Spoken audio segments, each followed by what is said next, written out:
ফারহানা পড়াশোনার জন্য ইউরোপে গিয়েছিল। সেখানে কাছাকাছি কোনো মসজিদ নেই। শহরের ভিড়ে ইসলাম যেন দূরে সরে গেছে। একদিন সে মোবাইল অ্যাপ থেকে আজানের শব্দ চালু করলো। প্রতিবার আজান হলে সে উত্তর দিতে শুরু করলো। তার মনে হলো হাজারো মাইল দূরেও সে আল্লাহর সাথে যুক্ত হয়ে যাচ্ছে। তার চোখে জল এসে গেল।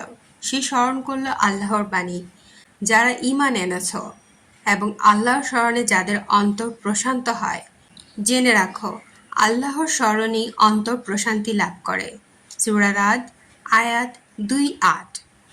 আজানের উত্তর মানুষকে আল্লাহর সান্নিধ্যে আনে, যেখানেই থাকুন না কেন। ভিডিওটি যদি ভালো লেগে থাকে তবে লাইক করুন, যাতে আপনার ভালোবাসা পৌঁছে যায় আল্লাহর দ্বীনের বার্তায়। কমেন্ট করুন নেক আমলের নিয়তে, যাতে অন্যের ঈমান জাগ্রত হয়। আর শেয়ার করুন সওয়াবের অংশীদার হতে, কারণ জ্ঞান ছড়ানোও একটি ইবাদত। তাই লাইক করে সমর্থন দিন, কমেন্ট করে আপনার মতামত জানান, আর শেয়ার করে অন্যদের উপকারে আসুন ইনশাআল্লাহ।